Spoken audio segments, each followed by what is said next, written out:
Hello guys, welcome back to our channel Thala educator. मेरा नाम है प्रिंस शर्मा और आज आप लोग को बेसिक ग्रामर पार्ट 4 में वॉइस बताने वाला हूँ। तो चलिए देखते हैं वॉइस क्या होता है। आइए देखिए, फर्स्ट हमारा क्वेश्चन क्या है हमारा, वॉइस। वॉइस होता क्या है, वॉइस किसे कहते हैं, वॉइस में क्या बतलाता है। ठीक है, तो voice tell us who is doing the action या who is receiving the action.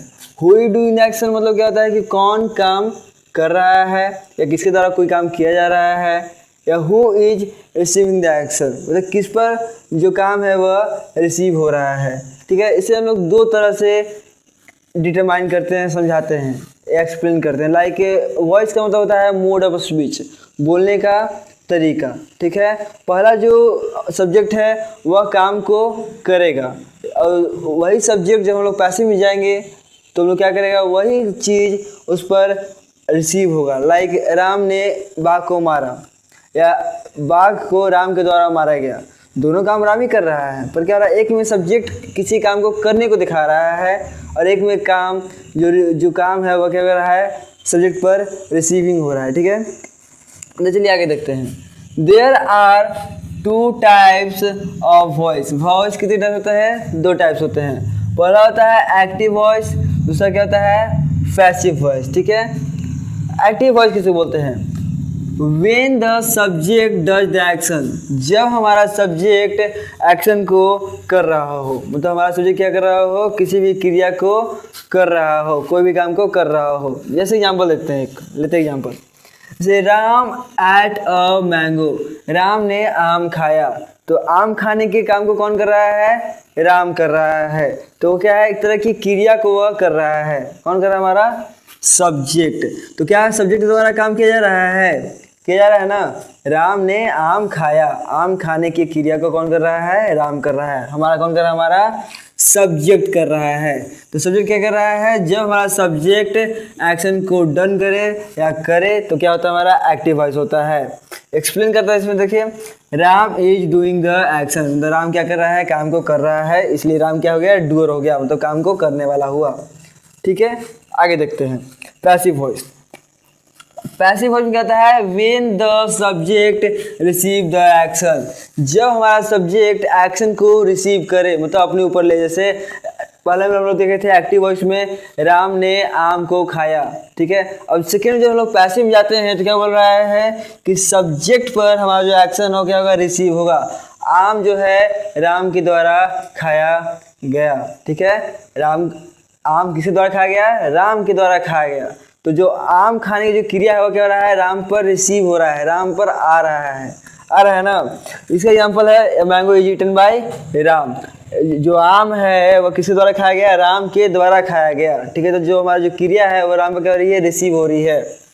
ठीक है, the mango receive the action it was eaten by mango. ठीक है, क्या हो रहा है कि जो आम है वो किसके द्वारा खाया गया, राम के द्वारा खाया गया। तो आम क्या है, इसमें हमारा अहम भूमिका निभा रहा है। ठीक है, तो हमारा वॉइस सिंपल वे में अगर हम बताएंगे, इसका समरी यही है कि वॉइस मोड ऑफ स्पीच है, बोलने का तरीका है। लाइक हम लोग बोल सकते हैं दो तरह से कि राम ने आम खाया या आम राम के द्वारा खाया गया, है ना। दोनों बात सही है, एक ही है, पर क्या है, बोलने के तरीके को अलग भागों में बांटता है। ठीक है, इसको क्या बोलते हैं हम लोग, एक्टिव और पैसिव बोलते हैं। ओके, समझ गए। जब सब्जेक्ट में एक्शन हमारा सब्जेक्ट करे तो हमारा क्या होगा, एक्टिव वॉइस। जब हमारा एक्शन रिसीव करे हमारा सब्जेक्ट तो क्या होगा, हमारा पैसिव वॉइस। सिंपल वे में अगर हम लोग इसको याद करना चाहें तो इस तरह याद करेंगे कि इजी ट्रिक है। Active means doing the action, मतलब क्या हो रहा है, सब्जेक्ट एक्शन को कर रहा है। Passive means receiving the action, मतलब इसमें क्या होगा कि जो हमारा सब्जेक्ट है वह एक्शन को रिसीव कर रहा है। तो आप समझे वॉइस के बारे में। और वॉइस अब हमारा है मोडल्स।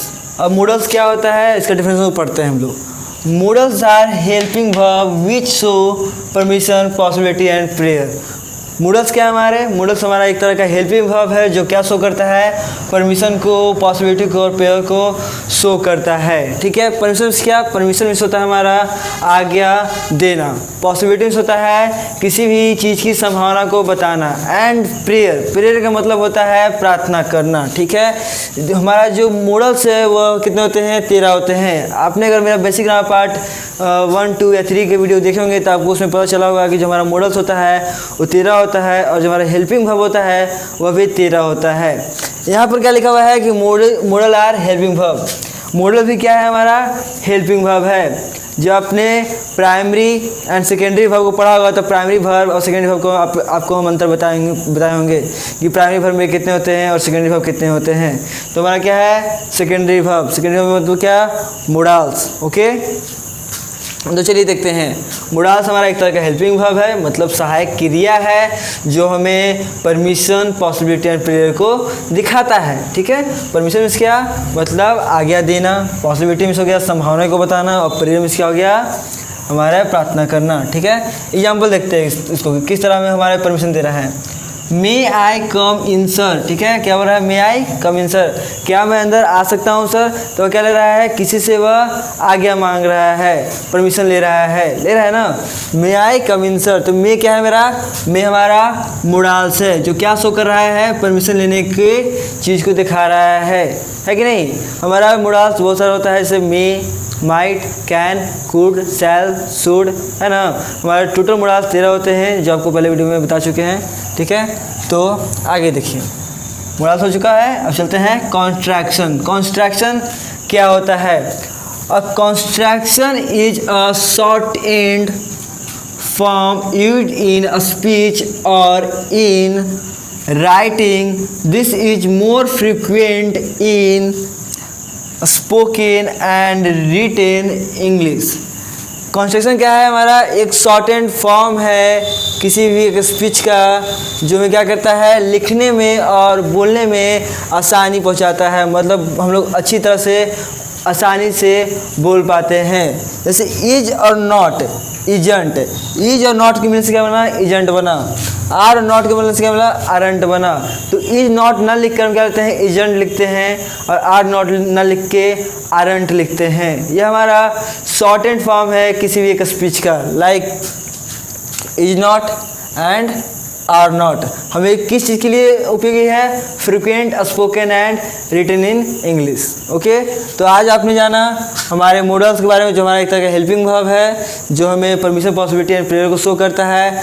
एंड एक कॉन्स्ट्रक्शन को जाना जो हमारे एक स्पीच को शॉर्ट एंड फॉर्म में यूज करने को सिखाता है, जिससे हमारा इंग्लिश में बोलने और लिखना बहुत ही फ्रिक्वेंट में आसान हो सकता है और अच्छी तरह से हम लोग लिख पाते हैं और अच्छी तरह से हम लोग समझ भी पाते हैं। ठीक है, तो चलिए अब आगे नए टॉपिक को देखते हैं। आर्टिकल।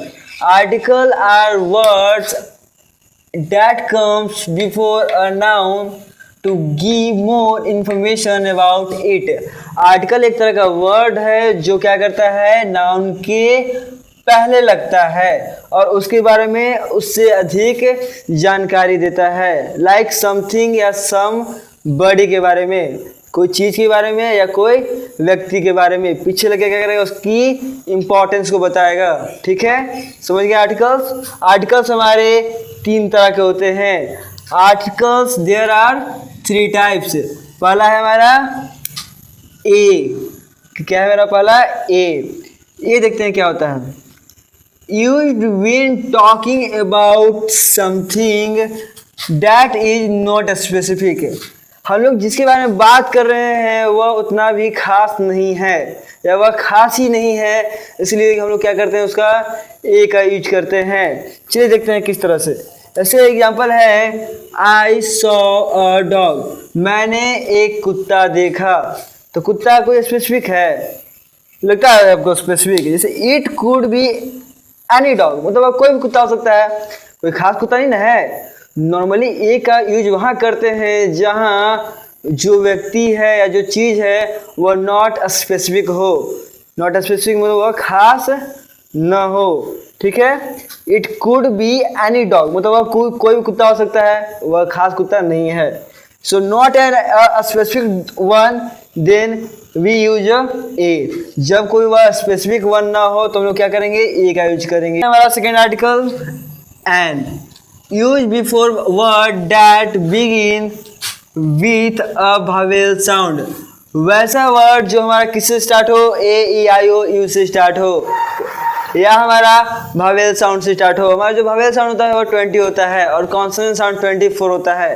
और टोटल साउंड अगर हम मिलाते हैं तो हमारा 44 साउंड्स होते हैं, जिसमें हमारा 20 वावेल्स के होते हैं और 24 कॉन्सोनेंट के। ठीक है, हम आपको साउंड्स बाद में समझाएंगे, अभी हम लोग सिर्फ एन के बारे में जान जाते हैं कि एन क्या होता है। Use before word that begin with the Wavell sound. जो हमारा वावेल साउंड के वर्ड बने हुए हैं उसके पहले क्या यूज होता है, हमारा एन यूज होता है। आपको हमने ए के बारे में नहीं बताया, जब कॉन्सोनेंट साउंड के पहले हमारा ए का यूज होता है। ठीक है, कॉन्सोनेंट साउंड के पहले ए का यूज होता है या कॉन्सोनेंट के पहले हमारा ए का यूज होता है। जैसे कोई भी कॉन्सोनेंट वर्ड है और वह उसके पहले हमारा क्या यूज होता है, ए का यूज होता है। फॉर एग्जाम्पल एन का देखिएगा, आई एट एन एप्पल। तो एप्पल में क्या आ रहा है, ए आ रहा है फर्स्ट वर्ड, जो क्या है मेरा भावेल है। तो हमने क्या बताया, जब हमारा वर्ड भावेल साउंड से स्टार्ट हो तो उसके पहले क्या लगेगा, एन लगेगा। तो क्या है, यहाँ एन है। और इसमें भी उसी तरह से है, यूज फॉर नॉट स्पेसिफिक। यह कोई खास एप्पल नहीं है, यह क्या है, हमारा एक सिंपल सा एप्पल है।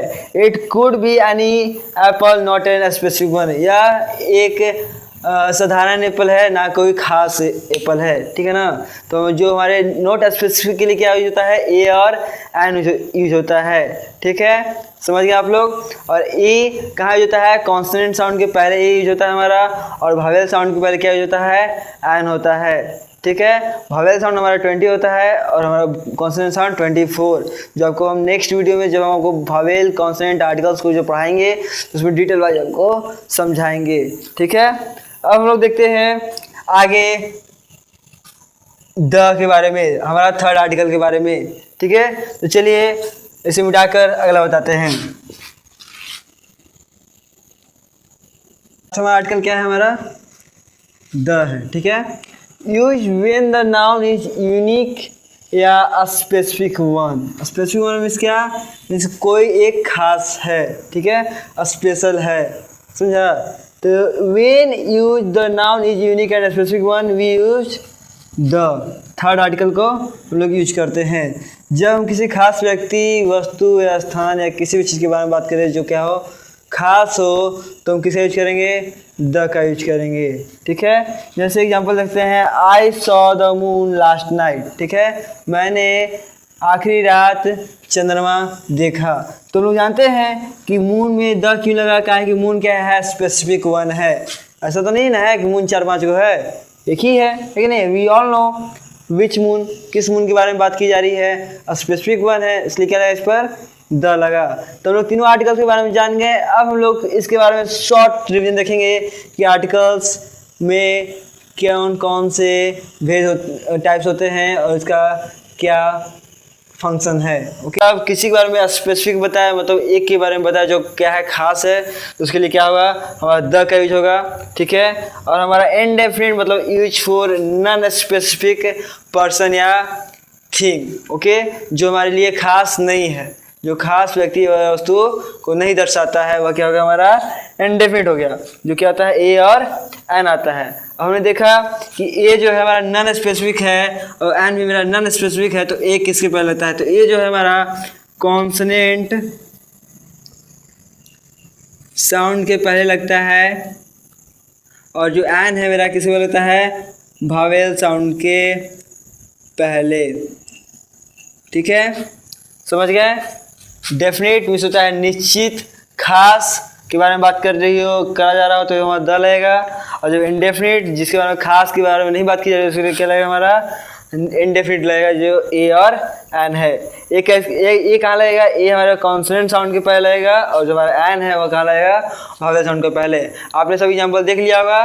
तो आज के लिए इतना ही, आप आर्टिकल समझ गए होंगे। तो आज अगर आपको यह वीडियो पसंद आया होगा तो हमारे चैनल को सब्सक्राइब करिए, थाला एजुकेटर को।